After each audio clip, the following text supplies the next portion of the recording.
Maria Maria, nữ vương cao sang dịu dàng.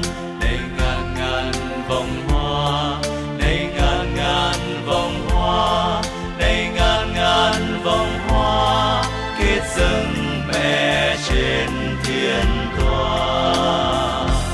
Hoa vàng con xin dâng lên mẹ để cầu cho anh em.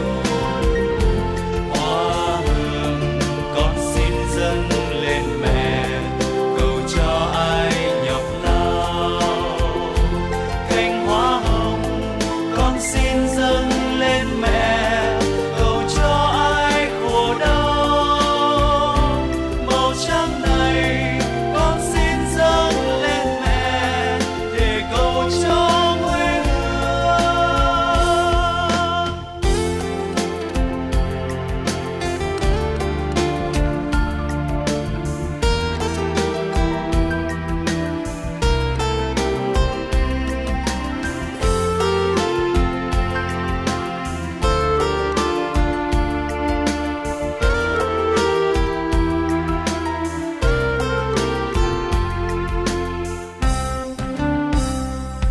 Hoa mận khôi, hoa mận khôi, hoa mận khôi, chúng con dâng lên ngài mẹ.